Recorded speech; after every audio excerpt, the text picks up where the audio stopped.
Hello സുഹൃത്തുക്കളെ, ഈ video എല്ലാവരും ഒന്ന് കാണണം കേട്ടോ. നമ്മുടെ പുതിയ തലമുറയിലെ കുഞ്ഞു മക്കളുടെ ഒരവസ്ഥയാണിത്. ഏതോ രാസലഹരി ഉപയോഗിച്ച് പെരുമഴയാണെന്ന് പോലും ബോധ്യമില്ലാതെ എന്തൊക്കെയോ കാട്ടിക്കൂട്ടുന്ന ഒരവസ്ഥ. മദ്യത്തിന്റെയും മയക്കുമരുന്നിന്റെയും ഈ മാരകമായ ഉപയോഗം നമ്മുടെ പുതിയ തലമുറയെ എവിടെ കൊണ്ട് എത്തിക്കുമെന്ന് നമുക്ക് ആർക്കെങ്കിലും പ്രവചിക്കാൻ കഴിയുമോ? ഞാനേ കഴിഞ്ഞ ദിവസം ഓച്ചിറ പരബ്രഹ്മ ക്ഷേത്രത്തിൽ പോയപ്പോൾ കണ്ടൊരു കാഴ്ചയാണിത്. വെറും 15-16 വയസ്സ് തോന്നിക്കുന്ന ഒരു മകൻ ശരിക്കും വയലന്റായി സ്വയം തലക്കടിച്ച് എന്തൊക്കെയോ അലറി വിളിച്ച് കൂവുന്ന ഒരവസ്ഥ.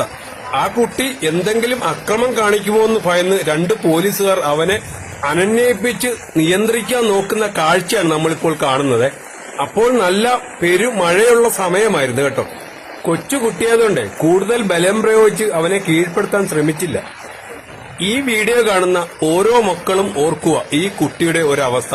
അത് ആണായാലും പെണ്ണായാലും മദ്യവും മയക്കുമരുന്നും കൊണ്ട് നമുക്കൊന്നും നേടാനില്ല. പകരം നാശത്തിന്റെ വഴിയിലേക്ക് നമുക്ക് സഞ്ചരിക്കാൻ പറ്റൂ.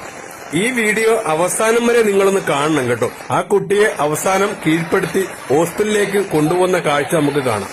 ഈ കുട്ടിക്ക് ഇതാര് കൊടുത്തുന്നോ എവിടുന്ന് കിട്ടിയെന്നോ ഒരു അറിവുമില്ല കേട്ടോ. ഇതിന്റെ പിന്നിലെ ഒരു മയക്കുമരുന്ന് മാഫിയ തന്നെ പ്രവർത്തിക്കുന്നുണ്ട്.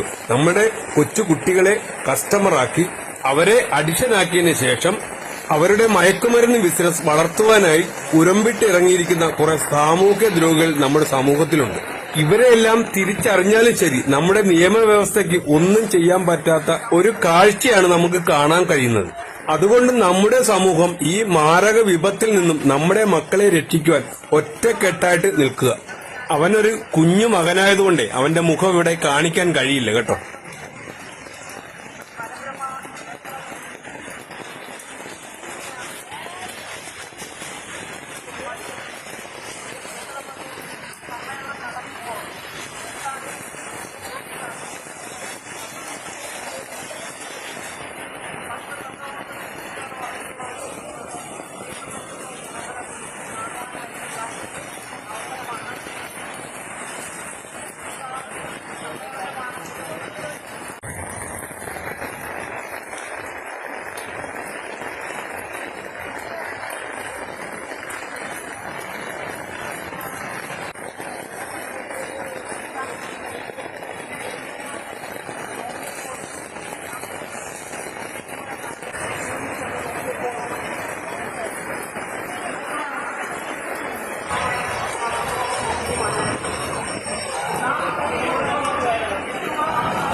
അവന് എന്താ മയക്കുമരുന്ന് എന്താ അടിച്ചെന്ന് എനിക്ക് തോന്നുന്നു